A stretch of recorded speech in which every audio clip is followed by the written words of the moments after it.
Good morning, students. Today we are going to explain you the third application of dimensional analysis. जो DA जिसको हमने लिखा है, ये थर्ड एप्लीकेशन है जिसको नंबर 3 बोला है. लास्ट टाइम हमने सेकंड एप्लीकेशन की थी, तो जिसमें हमने check the correctness of a given formula. कोई भी फार्मूला हमें दिया गया था, लेकिन आज हम फार्मूला बना के आपको दिखाएंगे. इसमें रूल क्या है, कोई भी फिजिकल क्वांटिटी जिसका फार्मूला बताना है वो किस किस पे ऊपर डिपेंड करती है, वो उसको बताना पड़ेगा. ये क्वेश्चन का रूल है. तो हमारा मेन आज का क्या है, ड्राइव. ड्राइव का मतलब बनाना, ड्राइव करना, ऑब्टेन करना. Drive A formula of a physical quantity, और इसको हम गिवन फिजिकल क्वांटिटी भी बोल सकते हैं. जैसे कि ये मैंने 3 क्वेश्चन आपके सामने प्रपोज किए हैं. जैसा कि पहला जो है, time period of a simple pendulum depends on. अगर टाइम पीरियड किसी सिंपल पेंडुलम का डिपेंड करता है तो इसका मतलब हमें टाइम पीरियड का फार्मूला बनाना है. टाइम पीरियड को टी बोलेंगे, जो टाइम से जैसे जैसे कोई नाम है उनको उसी के शॉर्टकट नाम से पुकारा जाएगा. किस किस के ऊपर डिपेंड करता है, देखिए. फर्स्ट है मास ऑफ द बॉब, जिसको एम बोला जाएगा. दूसरा है length of the pendulum. Pendulum जो सिंपल पेंडुलम तो आपने देखा ना, जो थ्रेड के साथ एक बॉब बना लटकाया होता है, उसी को बॉब बोलते हैं. मास जो होता है स्फेरिकल मास, मतलब लोहे का गेंद होता है ऐसे, जो सॉलिड होता है, तो वो लेंथ को एल बोलेंगे बेटा. और acceleration due to gravity. These are the three physical quantities which on which the time period, जो फिजिकल क्वांटिटी है डिपेंड करती है. टाइम पीरियड इनके ऊपर डिपेंड करता है, इसका मतलब टाइम पीरियड का फॉर्मूला बनेगा. तो हमने एक्सेलरेशन ड्यू टू ग्रेविटी इन सबकी डायमेंशन बतानी है. तो देखिए कैसे करता हूं. Solution to question 1. ये पहला क्वेश्चन अभी हमारा होने जा रहा है, ये देखिए यहाँ पे. तो बेटा ये देखिए सॉल्यूशन टू क्वेश्चन 1. इसमें अकॉर्डिंग टू क्वेश्चन एटी को हम लिख सकते हैं बेटा. इसमें क्या है, टाइम पीरियड जो होता है वो किसके ऊपर डिपेंड करता है, इसको प्रोपोर्शनैलिटी साइन को डिपेंड बोलते हैं. टाइम पीरियड को हम टी बोल सकते हैं, कैपिटल टी भी बोल सकते हैं, वो आपकी मर्जी है, इसमें कोई फर्क नहीं पड़ेगा. तो इसका जो हम डायमेंशन जैसे ही बताएंगे तो पता चल जाएगा. सबसे पहला मास ऑफ द बॉब. तो बेटा मैं डायग्राम ही बना के आपको दिखा देता हूँ. ये एक रिजिड स्पोर्ड होती है जिसके साथ हुक लगी होती है, और थ्रेड के साथ जो है ना एक बॉब मतलब लोहे का, ऐसे उसके साथ भी कुंडा लगा होता है, ऐसे एक गेंद, ऐसे गेंद की तरह लोहे का, ये पूरा सॉलिड होता है बॉब. इसी को बॉब बोलते हैं. बॉब जो होता है BOB बॉब, जिसका मास m बोल रहे हैं. और जैसे इसका एक सेंटर होगा, सेंटर से लेके ये जहां तक इसको बांधा है, इसकी लेंथ को हम L बोलते हैं. लेंथ को तो हम L ही बोलेंगे. और जैसे इसको खींच के हम इधर ले जाएंगे तो ये जहां से थोड़ी हाइट पकड़ेगा, ऐसे करके फिर ये वापस आएगा. ड्यू टू रिस्टोरिंग फोर्स इतना ही स्विंग दूसरी साइड करेगा, ऐसे करके. तो ये होता है बेटा सिंपल पेंडुलम, जो कि मैंने आपको आईडी भी दे दिया ऐसे करके. और ये ऐसे टू एंड फ्रो करेगा. और इसका जो मास है नीचे की तरफ, इसको जो फोर्स लग रही है उसको mg बोलते हैं, वेट. इसको वेट बोलते हैं बेटा, जो न्यूटन सेकंड लॉ के मुताबिक जो है ये है. तो यहीं से भी आपको दिख रहा है कि ये डिपेंड किस किस के ऊपर, वो तो क्वेश्चन के अंदर बोला होता है, लेकिन मैंने आपको डायग्राम बना के दिखा दी है सिंपल पेंडुलम की, ताकि आपको पता चले पेंडुलम ऐसे बॉब बना के ऐसे. चलो इसकी डायग्राम के ऊपर कोई इतनी टेंशन लेने की जरूरत नहीं, क्योंकि क्वेश्चन में बोला होता है कि किस किस के ऊपर डिपेंड करता है. वो तीनों दिख रहे हमें, मास, एक्सेलरेशन ड्यू टू ग्रेविटी, ये स्मॉल g होती है, और ये लेंथ. देखो भाई, पहले मास आ गया, मैंने m लिख दिया.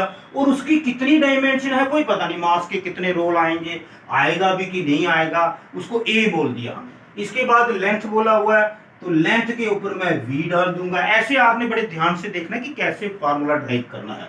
उसके बाद बेटा एक्सेलरेशन ड्यू टू ग्रेविटी, जैसे g आ गया c. तो प्रोपोर्शनैलिटी साइन हटाने के बाद एक कांस्टेंट ऑफ प्रोपोर्शनैलिटी लाना पड़ता है, वो सबको पता है, जो कि हम k लिख देते हैं. प्रोपोर्शनैलिटी हटाने के बाद जब इक्वल टू लगाते हैं तो एक कांस्टेंट ऑफ प्रोपोर्शनैलिटी लगाना पड़ता है. उसकी कांस्टेंट है, उसकी कोई डायमेंशन नहीं होती. और ABC क्या है, यही तो डायमेंशन जो है जो बतानी है आपने. m के ऊपर पावर आ गई बेटा a, l के ऊपर आ गई b, g के ऊपर आ गई c. अब क्या करना है, लेफ्ट साइड और राइट साइड दोनों की डायमेंशंस लिखनी writing the dimensions of each quantity. बेटा जैसे मास की डायमेंशन क्या होती है, ये तो सबको पता है बेटा, मास की डायमेंशन क्या होती है, मास की डायमेंशन बड़ा एम होती है। फिर इसी तरह से हम बाकी वाले भी डायमेंशन ऑफ लेंथ, लेंथ की एल होती है। और जो एंड ये हम ऐसे लिख सकते हैं पुट, ये सभी की डायमेंशन हम जहां फिलअप करेंगे। Dimension of G, dimension of G बेटा जी होती है acceleration due to gravity. Acceleration due to gravity हो, जहां कोई भी एक्सेलरेशन हो तो डायमेंशन तो इसकी एल की पावर -2 आएगी ना। Let it be called as equation number 1। और इसके अंदर ए बी सी क्या है, डायमेंशनल कॉन्स्टेंट्स है। ए बी सी क्या है, डायमेंशनल कॉन्स्टेंट्स। बेटा डायमेंशनल कांस्टेंट क्या होते हैं, जो कांस्टेंट है जिन्होंने डायमेंशन बतानी है, डायमेंशनल एल डायमेंशनल कांस्टेंट। चलिए ये लेंथ का जो रो जहां लिखा है ना, इधर से बता देते हैं हम, ये लेंथ इधर से बता देते हैं, डायमेंशनल कांस्टेंट्स। बेटा ये वैल्यू जो है जहां आपको जहां पढ़ा कैपिटल एम लिखेंगे, जहां कैपिटल एल लिखेंगे, जहां एल टी -2 लिखेंगे ऊपर। और इधर भी डायमेंशन लिखनी है। एंड कहां लिख दिया अभी एंड आएगा डायमेंशन ऑफ टी। बेटा डायमेंशन ऑफ टी ये तो पता है, ये सिर्फ मैं बता रहा हूं, ये इसमें डालेंगे। देखो टी की डायमेंशन, बेटा टी की डायमेंशन जो होती है वो टी आ गई। लेकिन इसके साथ एम की 0 और एल की 0 लिखना पड़ेगी। एम एल 0 और टी, ये इसकी टी मैंने टी ही लिखी है, टी की डायमेंशन टी ही लिखी है। लेकिन क्योंकि कंपटीशन भी करना है किस साइड के साथ, लेफ्ट साइड के साथ, लेफ्ट साइड का राइट साइड के साथ कंपटीशन होगा। के कांस्टेंट ऑफ प्रोपोर्शनैलिटी है, इसकी कोई डायमेंशन नहीं होगी। एम की डायमेंशन एम ही आ गई, तो एल की भी एल कैपिटल आ गई, और एल टी -1 एल टी -2। और इन सब की पावर जो है जी की पावर जैसे सी है, क्योंकि मैंने जी की डायमेंशन एल टी -2 लिखी है, होती यही है, लिखी क्या है।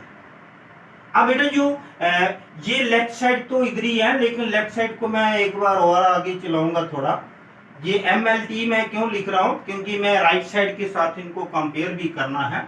फिर आपको पता चलेगा कि एम की पावर क्या है, ए है, और जहां पे एल की पावर बी है, और एल की पावर जहां से 1 है तो एल की पावर सी आ गई, और टी की पावर -2 सी, 2 की सी से मल्टीप्लाई और माइनस आना। बेटा एल की पावर बी प्लस सी करना पड़ेगा, क्यों, bases are same and multiplied powers are added, ये तो सबको पता है। तो फिर इसको एक बार फिर आगे ले जाना पड़ रहा हमें। लेफ्ट साइड क्यों साथ साथ में रख रहे हैं, क्योंकि उसका उसके साथ कंपैरिजन होना है। एम की पावर ए और एल की पावर बी प्लस सी, और इसका साइज भी देखो थोड़ा बड़ा करके, और छोटा और पावर कैसे लिखी जाती है, टी की पावर। हम क्या करेंगे, यहां से m की पावर कंपेयर करेंगे, l की पावर कंपेयर करेंगे, t की पावर कंपेयर करेंगे, सभी की पावर आपस में कंपेयर करेंगे। लेकिन जो हमें अच्छा लगता है सबसे पहले वही करेंगे। जैसे कि मैं m की पावर कंपेयर कर लेता हूं, फिर मैं t की करूंगा, l की बाद में करूंगा, क्योंकि उसके अंदर 2 कांस्टेंट हैं, वो बाद में करूंगा। देखो मैं क्या करता हूं, और आपको फार्मूला मिल जाएगा। तो कितना अच्छा तरीका है, आपको फार्मूला मिल जाएगा किसका, टाइम पीरियड का। जैसे आप ये डायमेंशन एनालिसिस देखा आपने, कितना अच्छा तरीका है, करिए। फिर मैं दोबारा थोड़ा सा आपको बताता हूं। Comparing the power of m, पहले मैं m की पावर ऑन बोथ साइड्स तो अंडरस्टूड है ना बेटा। तो जहां पहले मैं राइट साइड को लिखूंगा, राइट साइड को मैं लेफ्ट लिख सकता हूं, लेफ्ट साइड को मैं राइट लिख सकता हूं, क्योंकि हमारा वांटेड जो कांस्टेंट्स हैं वो इधर हैं। तो जहां m के ऊपर a है, जहां m के ऊपर 0 है, तो हमें क्या मिला, a = 0। तो चलो a का पता कट गया, a 0 है, तो हमें a की जगह जहां 0 लिखना पड़ेगा, बाद में, लास्ट में, अभी नहीं। अब देखिए इसके बाद मैंने क्या बोला था, सिंपल करेंगे टाइम का। कंपेयरिंग द पावर, कंपेयरिंग होता है कंपेयर करना, मुकाबला करना, जो पावर इधर है वही पावर आपस में बराबर करनी है। Comparing the power of T on both side से बेटे लिखने की जरूरत नहीं, वो तो अंडरस्टूड है। लेफ्ट साइड का कंपटीशन राइट साइड से चल रहा है। अब टी के ऊपर जहां कितनी पावर है, -2c, पहले हम ये वाली साइड लिखते हैं, राइट वाली राइट और राइट वाली लेफ्ट लिख सकती हैं, क्योंकि जो इक्वल तो है, फर्क नहीं पड़ता। जब कोई क्वांटिटी आपस में इक्वल हो, एक जैसी, तो उनकी पावर भी एक जैसी होती है। जहां टी के ऊपर -2c था ना, जहां टी के ऊपर कुछ नहीं था, मैंने 1 लिखा है आपकी कन्वीनियंस के लिए, तो ये 1 आ गया। तो जहां से c की वैल्यू कितनी आई, ये 2 -2 है ना, ये नीचे चला जाएगा, माइनस साइन उधर ही जाएगा, लेकिन वो सेंटर में लगा सकते हैं। और c की वैल्यू बेटा क्या आ गई, -1/2। c की वैल्यू आ गई माइनस साइन उसके साथ, तो जहां c के साथ 2 मल्टीप्लाई कर रहा है, डिवाइड करेगा, 2 के साथ माइनस लगाने की जरूरत नहीं, सेंटर में जाके लगाना होता है, ये आपको पता ही होना चाहिए। अब देखो हमें a भी मिल गया, c भी मिल गया। अब हमारा लास्ट नंबर है l की पावर का, तो comparing the power of l, the power of, बाकी हम कुछ पोर्शन इधर करना पड़ेगा क्योंकि वैल्यू डालनी और फार्मूला ऑब्टेन करना है, power of l we get. तो बेटा l के ऊपर कितना है, यहाँ पे v प्लस c, तो इधर क्या है l के ऊपर, कुछ नहीं, 0। ये तो बेटा मैंने अपने से लिखे ना, इधर तो सिर्फ t ही था, मैंने m की पावर 0 और l की पावर 0 लिख दी ताकि मैं आपको कंपटीशन में बता सकूं, क्योंकि उधर m l t आने वाले हैं, तो इधर सिर्फ t कैसे कंपटीशन करेगा। तो m का फर्जी 0, एनीथिंग ग्रेट पावर 0 1 ही होता है, 1 किसी के साथ भी लगा दे कोई फर्क नहीं पड़ता है। तो बेटा जहां से c की वैल्यू हम डाल देते हैं, put the value of c, c की जगह -1/2 आएगा, तो put the value of c, put the value of c, तो बेटा c -1/2, क्योंकि c की वैल्यू -1/2 जहां पड़ी है, तो ये इक्वल टू के जब दूसरी साइड जाएगी तो हम ऐसे करके लिख सकते हैं b = 1। ये तीसरा भी हमारा, ये 3 अंडे मिल गए हमें, तो ये तीनों की तीनों वैल्यू आपने इसमें डालनी है, तो ये आपका फार्मूला बन जाएगा, हमारा मकसद कंप्लीट हो जाएगा। Drive formula of a physical quantity, वो कौन सी फिजिकल क्वांटिटी है, टाइम पीरियड ऑफ ए, उसी का बोला हुआ है। तो put the values of, substitute भी लिख सकते हैं, values of A B C in first, इसलिए हमने इसको फर्स्ट रखा हुआ है। तो इसमें एबीसी की डायमेंशनल ही फाइंड करने थे, तो t = टाइम पीरियड का फार्मूला, ये k तो उधर ही रहेगा ना, डायमेंशन लेस कांस्टेंट होता है, k क्या होता है, डायमेंशन लेस कांस्टेंट, इसकी डायमेंशन नहीं होती है, डायमेंशन लेस कांस्टेंट, जो कि कांस्टेंट ऑफ प्रोपोर्शनलिटी भी बोला जाता है। तो ये तो लिखना पड़ेगा m के ऊपर a की पावर, बेटा m के ऊपर a की पावर, a तो 0 है, एनीथिंग ग्रेट पावर 0 1 हो जाएगा, अगली टाइम हम लिखेंगे नहीं इसको। ये मैंने जो स्मॉल l इसको लिखा है, इसके ऊपर b की वैल्यू कितनी है, 1/2, ठीक है ना, ये आपको समझ आ रहा होगा मेरे ख्याल से। और इसके बाद g की पावर c, तो c की वैल्यू क्या है, हमारे पास -1/2। अब आपने क्या देखना होता है कि जो पावर माइनस है वो नीचे लिखनी होती है, तो ये जो k तो लिखना ही लिखना आपने, m की पावर 0 लिखने की जरूरत नहीं, l की भी 1/2 और g की भी 1/2। देखो जब फैक्टर ऊपर नीचे हो या मल्टीप्लाइड हो, मतलब ऊपर नीचे का मतलब डिवाइड हो रहे हैं, तो उसकी भी l की भी पावर 1/2 है, g की भी पावर 1/2, दोनों की पावर 1/, हम कंबाइंड लिख सकते हैं ऐसे l/g। तो ये दोनों की पावर जो 1/2 बन गई ना, तो इसको स्क्वायर रूट ही तो बोलते हैं, = k आ गया कांस्टेंट, l/g, 1/2 को स्क्वायर रूट ही बोलते हैं, और k को थोड़ा स्क्वायर रूट के अंदर नहीं लेना, ऐसे करके बाहर लिखना होता है, और k की जगह हम 2π लिख सकते हैं। देखो बेटा यहां से इधर जाना, फिर वापस आना, फिर इधर जाना, ये पूरा एक सर्कल बनता है, पूरा एक सर्कल बनता है, इधर जाना फिर आना, एक टाइम पीरियड लगता है पूरा, उसमें 360 डिग्री होता है, जिसको हम जो है वो 2π भी बोल सकते हैं, 2π √l/g, ये आ गया टाइम पीरियड का फार्मूला। देखो कांस्टेंट चाहे k भी रहने दो तब भी आपको मार्क्स मिल जाएंगे। चलो ये तो आपको पता है, नॉलेज मैंने बता दिया कि कांस्टेंट ऑफ प्रोपोर्शनलिटी k है, जो हम 2π लिख सकते हैं, √√l/g। ये था बेटा जी, हमने फर्स्ट क्वेश्चन कर दिया। Now let's come to the second question, ये पता चल गया आपको। अब देखिए सेकंड क्वेश्चन की टर्न आ गई है, इसको मिटा देते हैं क्योंकि हमारे पास स्पेस तो इतनी है ना, ये एक जैसा मेथड है, तो अभी आपको इसमें नहीं समझ आई तो अगले में समझ आ जाएगी। अकॉर्डिंग टू क्वेश्चन जो है, ये हम सेकंड क्वेश्चन लेते हैं। इसमें मेन बात आपने ये याद रखनी है कि जो आपको जिसका फार्मूला ड्राइव करना है वो किस किस के ऊपर डिपेंड करता है, वो क्वेश्चन देना पड़ता है उसको। आपको सिर्फ डायमेंशंस लिखना आने चाहिए। तो जैसे कि हम अब फोकस कर रहे हैं क्वेश्चन नंबर 2 के ऊपर, और मैं जहां लिखूंगा भी ऐसी कोई बात नहीं, सॉल्यूशन टू क्वेश्चन 2, 2 नंबर का क्वेश्चन, ये 2 नंबर ही क्वेश्चन है अकॉर्डिंग टू क्वेश्चन। क्वेश्चन के अंदर लिखा होगा, देखो फ्रीक्वेंसी डिपेंड्स अपॉन, ये बात आपने डिपेंड होता है, डिपेंड करना, जो प्रोपोर्शनलिटी का साइन आता है, ये होगी फ्रीक्वेंसी। उसने खुद सिंपल लिखा हुआ है इसका, फ्रीक्वेंसी डिपेंड्स अपॉन। अगर पहले वाले में आपको समझना ना आई तो अभी ध्यान से सुनिए। फ्रीक्वेंसी डिपेंड्स अपॉन किस किस के ऊपर डिपेंड करती है? लेंथ के ऊपर। मेरे ख्याल से सभी को पता कि लेंथ को लोग एल ही बोलते हैं। फिर उसके बाद टेंशन, टेंशन को टी ही बोलते हैं।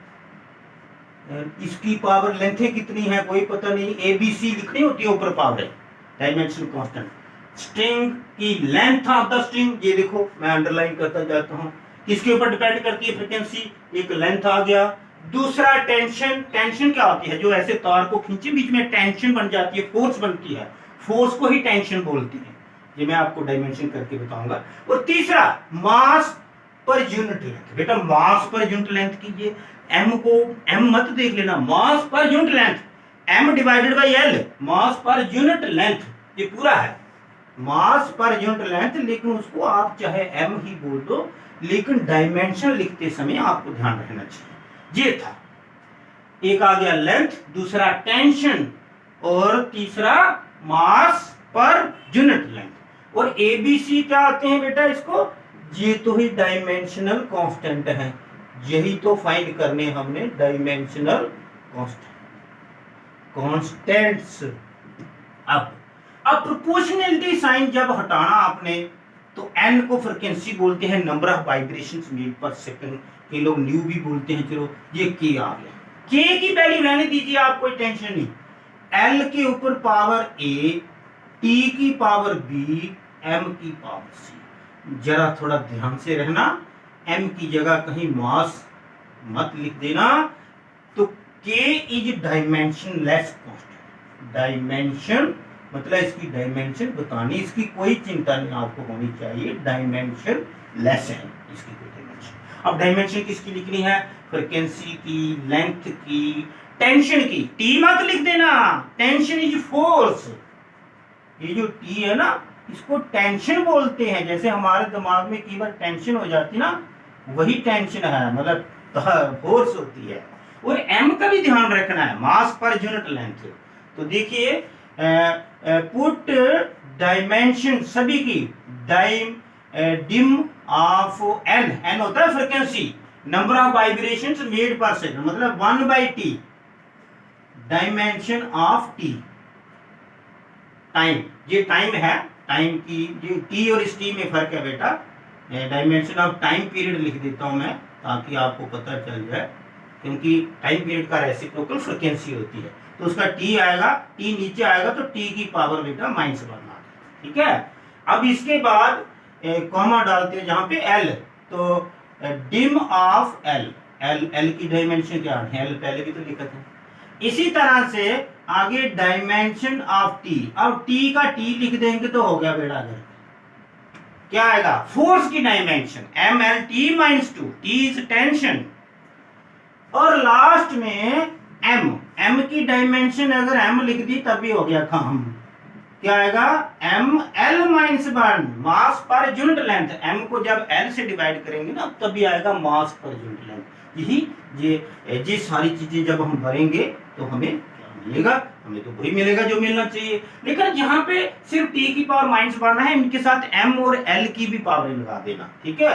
तो जी आ गया। ये सब कुछ किसमें भरना आपने? इन इक्वेशन 1, ये तो लिखना चाहिए क्योंकि ये इक्वेशन नंबर 1 है। तो यहाँ पे आपने n की जगह क्या लिखना है? t की पावर -1। तो बेटा m की पावर 0, l की 0 तो लिखना ही पड़ेगी। क्यों? क्योंकि उधर तो आना है ml ने। अगर लेफ्ट साइड नहीं होंगी तो राइट साइड को कंपटीशन किससे करेंगे हम? कंपटीशन करने के लिए तो होगा ना कोई। अब देखो जैसे कि जहाँ k आ गया, k की तो डायमेंशनलेस कांस्टेंट है। l की जो है वो l ही होती है, पावर a। फिर आ गया t is not t, tension, mlt-2। तभी तो ये क्वेश्चन बहुत ही इंपॉर्टेंट है, वेरी वेरी इंपॉर्टेंट। क्योंकि यहाँ गलती लगने के बड़े चांस हैं, तो जहां गलती लगने के ब्रैकेट लगा देंगे और पावर सबकी भी आएगी। mlt-2 फोर्स है ना जी, मास इनटू एक्सेलरेशन। तो आगे बेटा m की भी गलती लगने के चांस हैं, तो मास पर यूनिट लेंथ इसके साथ l की पावर -1 भी आएगी और दोनों की पावर c बनेगी। ये ध्यान से देखा आपने, मास अपॉन लेंथ, ये मास पर यूनिट लेंथ बेटा m अपॉन l आया ना, l जब ऊपर जाएगा तो वो -1 हो जाएगा। ये तो छोटी सी बात है। तो देखिए जी हम आप कंपेयर करेंगे, लेकिन सबसे पहले इनकी पावरें जो एक जैसी हैं, बेस है, उनके ऐड करते हैं ना। पहले जी मल्टीप्लाई करते हैं पावर का पावर के साथ। चलो l की पावर पहले ऐसे ही रहने देते हैं, l की पावर a और l की पावर a जैसे है, m के ऊपर b आएगा क्योंकि b पावर है उसकी। अगले स्टेप में कर लेते हैं, l के ऊपर भी b आएगा, t के ऊपर क्या आएगा -2 ना, -2 के साथ जब b लगेगा तो -2 भी आगे, सबको इकट्ठा कर दो, कोई ब्रैकेट लगाने की जरूरत नहीं। m के ऊपर c है तो m की पावर c आ गई, l के ऊपर -1 है तो l के ऊपर -c। अब आपने सबसे पहले देखो ना, जहां mlt लिखा तो पहले m वाली कर लेते हैं। तो m वाली करने के लिए क्या करना है, m के ऊपर थोड़ा इधर से स्टार्ट कर लेते हैं।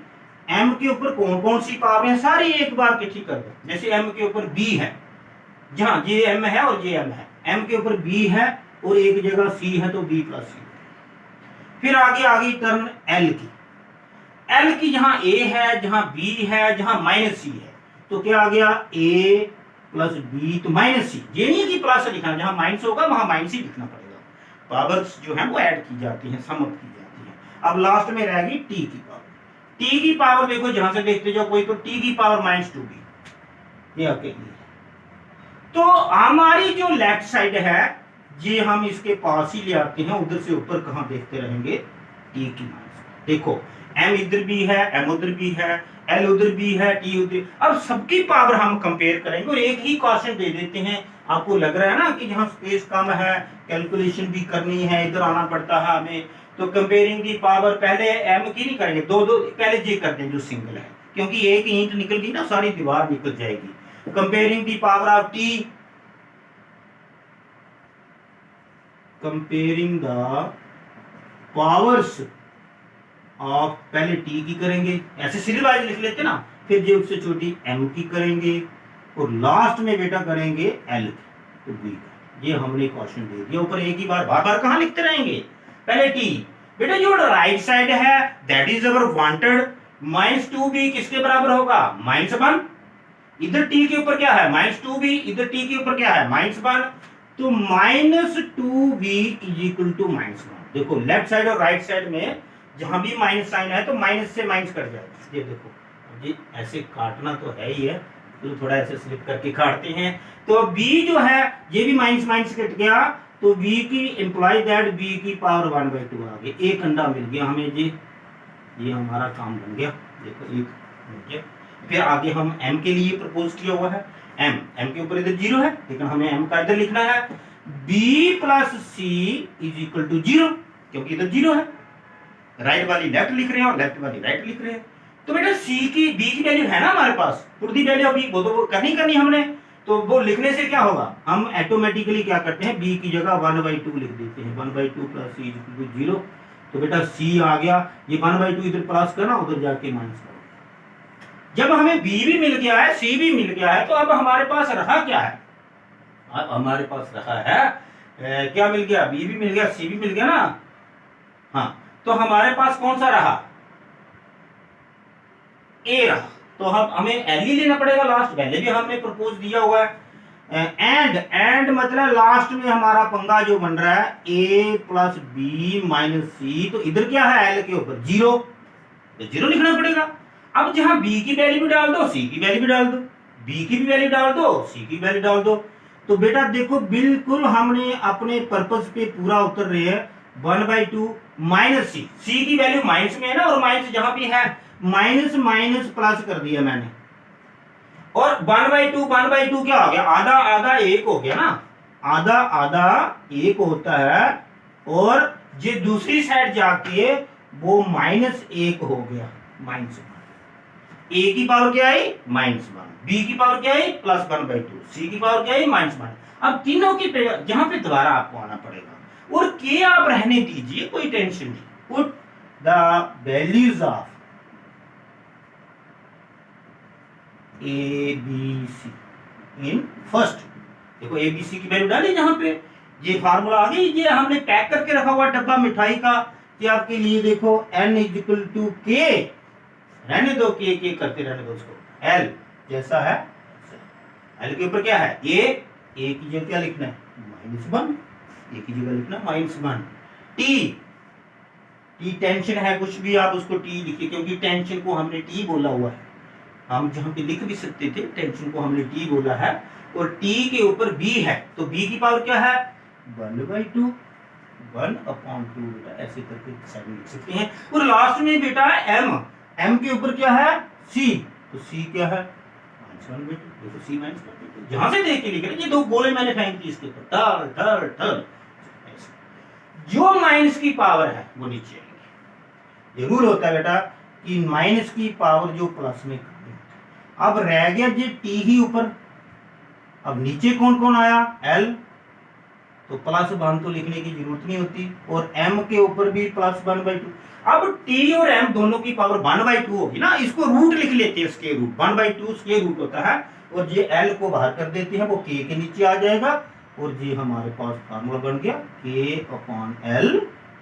रूट की फॉर्म में लिखेंगे, t के ऊपर भी 1/2 है, ये है फ्रीक्वेंसी का फार्मूला। देखो कैसे हम अपने डेस्टिनेशन पे पहुंच गए।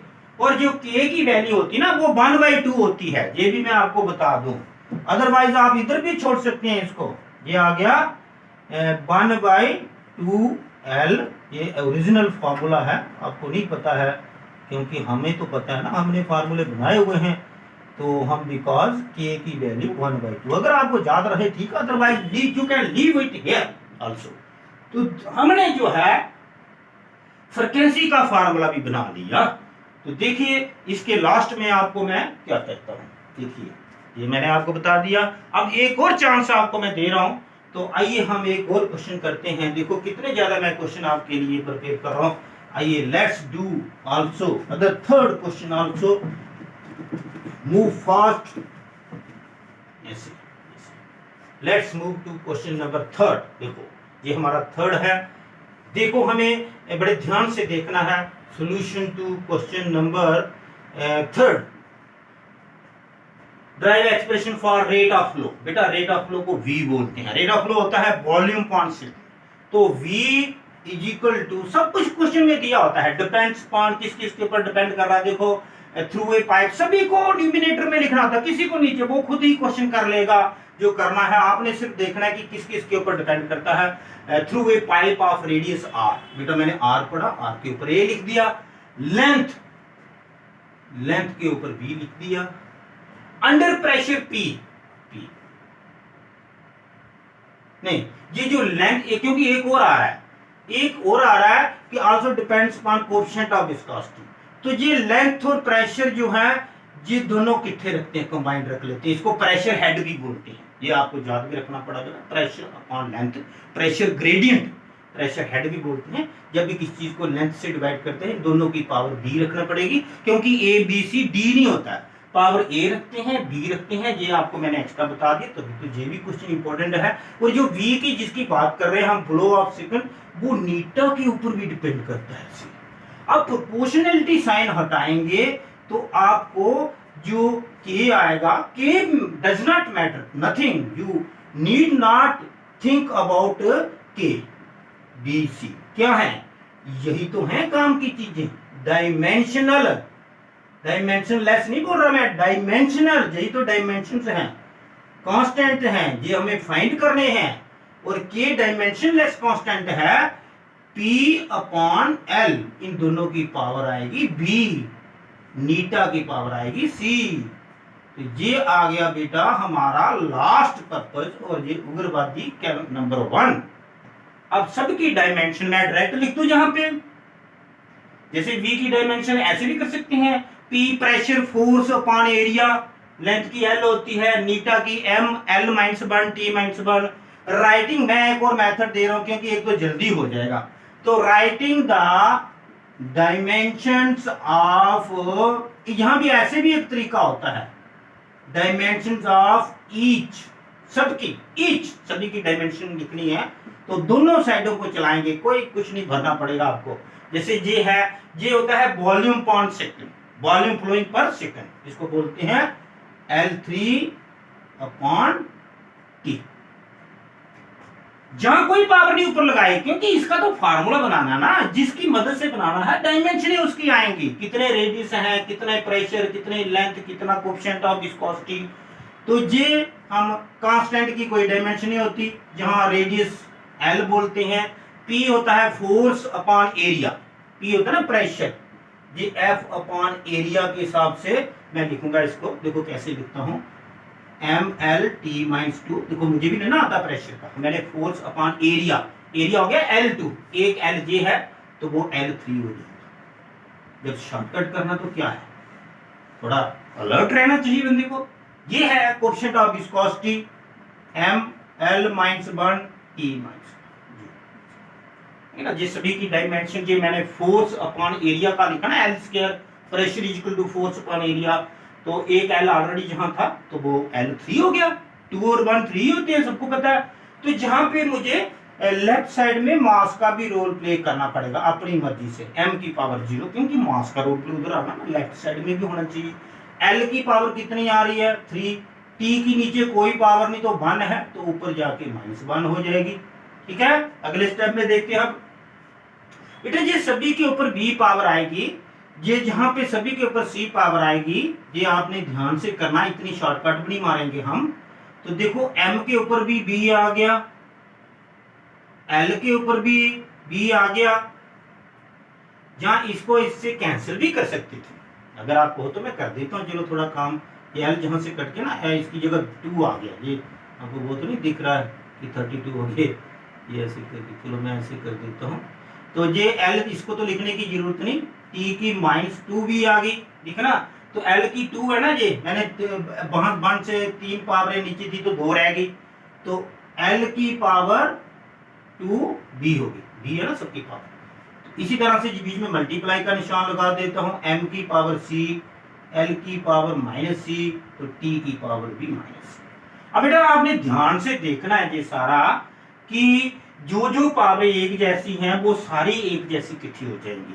जैसे पहले क्या करते हैं, M की पावर 0, L की 3, don't take any type of tension, ये बड़ा सिंपल काम है। पहले M का देखते हैं, M की पावर जहां B जहां C, 2 ही है ना, आपको दिख रहा है पूरा, M की पावर B + C।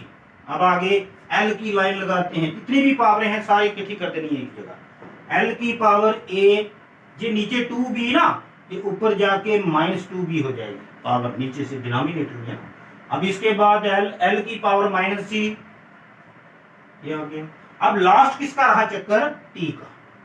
अब T जहां पे है -2B और -C, -2B comparing the power, सबसे पहले कौन सी करेंगे, तो सारी बेटा सबसे पहले तो M की ही करना पड़ेगी, फिर T की कर लेंगे, फिर L की, ये तो सारा ही है, काम धड़ाधड़ है, तो ये तो कंपेयर करना ही पड़ेगा। तो देखो comparing the power of, comparing the powers of M, L, T, चलो सीरियल वाइज चलाते हैं। M के ऊपर क्या है, B + C = 0, इधर B + C ना, M के ऊपर पावर, M के ऊपर का मतलब पावर, जहां क्या M के ऊपर 0, तो मतलब जो B + C है वो 0 है, तो B जो है वो -C के बराबर हो जाएगा। इसको हम इक्वेशन नंबर 1 बोल देते हैं। जैसे कहीं B की या C की या B की वैल्यू डाल देंगे तो C की मिल जाएगी, B + C है ना, तो B की जगह -C लिख सकते हैं, दोनों का टोटल 0।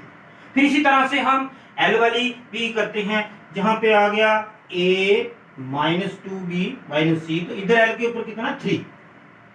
अब जहां से हम B की जगह -C लिख सकते हैं, वो तो लिखना ही पड़ेगा क्योंकि B होता ही -C के बराबर है, तो पुट B = -C, जहां यूजिंग इक्वेशन 1 बोल दो। ये वाली इक्वेशन में साथ साथ में इनका नवेड़ा करता जाता ना, यूजिंग इक्वेशन 1, मतलब B की जगह आपने क्या करना है -C, तो वी गेट, हम जहां आ जाते हैं, क्योंकि बाकी लास्ट में हमें इधर आना ही पड़ता है, ये कोई बात ही ऐसे बन गई है। a इक्वल टू -2, c की जगह b की जगह -2, ये प्लस लिखना पड़ेगा, माइनस a माइनस की जगह प्लस लिखना पड़ेगा 2c, क्यों, c के b की जगह मैंने -c किया है और माइनस माइनस मैंने प्लस लिख दिया, प्लस 2c, तो -c। कितना सिंपल काम हो गया है कि 2c से 1c चला जाएगा तो 1c रह जाएगा, तो क्या रह जाएगा, a plus c is equal to 3। तो ये हमारी क्वेश्चन नंबर 2 बन गई, a plus c is equal to 3। अब लास्ट देखो हमें क्या इसमें बेनिफिट मिलता है, लास्ट में क्या है, t की पावर क्या है, एंड लिख देते हैं ताकि पता चले कि हमारा लास्ट बॉल है, ये गेंद बॉल लास्ट है, -2b -2c, ये है ना, टी के पर -2b -2c is equal to -1। तो सभी जगह बेटा माइनस आ रहे हैं तो माइनस सभी कट जाएंगे, जहां कॉमन निकाल के माइनस कर दो, तो इसको हम लिख सकते हैं ऐसे करके 2b + c is equal to. अब बेटा जहां से हम जो b की जगह हम -c लिख लेते हैं, वही यूजिंग इक्वेशन 1, जैसे -c लिखोगे तो c की वैल्यू मिल जाएगी, जब c की वैल्यू मिल जाएगी तो c की वैल्यू इसमें डालेंगे तो हमें a की भी मिल जाएगी, ये तो पर्दाफाश हो गया सारा, b की भी मिल जाएगी, b जब c की मिल जाएगी तो b का भी पता चल जाएगा इस इक्वेशन से। इसको भी पैक करके रखते हैं, इसको भी पैक करके रखते हैं भाई बल को, ठहरो। तो यूजिंग इक्वेशन 1, तो b की जगह मैं क्या लिख सकता हूं, -c, तो हमारे पास आ गया 2c + c = 1।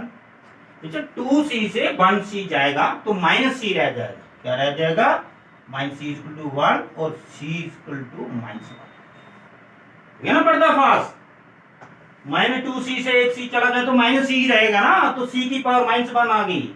अब c की पावर जैसे ही -1 आ गई तो फ्रॉम क्वेश्चन 1 जो है, देयरफॉर फ्रॉम क्वेश्चन 1 b = जो -c बोल रहा ना, -c तो वहां पे है, तो -c तो c की जगह जब हम -1 डालेंगे तो वो +c बन जाएगा, b की वैल्यू 1 आ गई, और लास्ट में a की वैल्यू कहां से आएगी, put the value of c in question 2, put c = -1 in equation 2, बस ये वैल्यू आ गई है। तो ये देखिए बेटा a प्लस c है ना, लेकिन -1 लिखना पड़ेगा क्योंकि c की जगह -1 आएगा तो प्लस लिखने की जरूरत नहीं पड़ेगी, ठीक।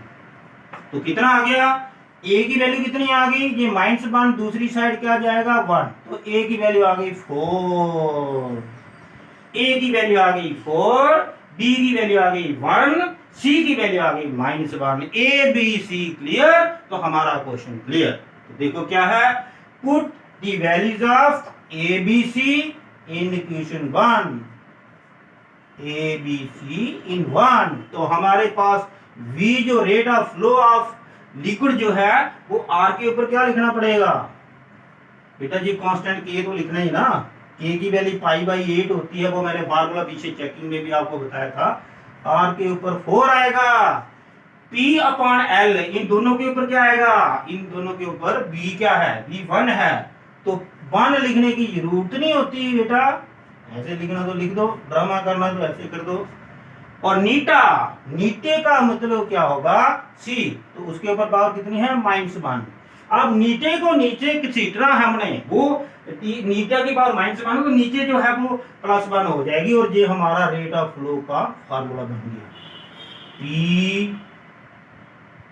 r की पावर 4 l नीटा, और k की वैल्यू पता होती है हमें π/8, अगर याद है तो ठीक है, otherwise that is okay. v अगर आप लिखना चाहो तो v की जगह आप हम ऐसे करके k की जगह π/8, सबको होता है फार्मूले का पता, आपको नहीं है तो हम क्या करें, k की वैल्यू 8 होती है, बिकॉज k = 8, कहीं भी लिख दो यार, जगह नहीं मिल रही आप, k की वैल्यू π/8 होती है, 8 नहीं π/8। तो ये मैंने आपको बता दिया है। तो आज का बस इतना ही है, आपको पता चल गया कैसे फार्मूला ड्राइव किया जाता है। बड़े मजेदार क्वेश्चन है जे। मैंने 3 क्वेश्चन आपके सामने रखे हैं और तीनों क्वेश्चन करके दिखाए हैं और आपने भी ऐसे ही मेहनत करनी है। और कोई भी क्वेश्चन दिया जाएगा आपको डायमेंशन बनानी आनी चाहिए। अगर आपको डायमेंशन बनाना नहीं आती है तो ये नहीं आप कर सकते। मेथड तो आपको पता चल गया है और डायमेंशन भी आपको याद रखना पड़ेगी जैसे मैंने याद रखा। Okay, have a nice day.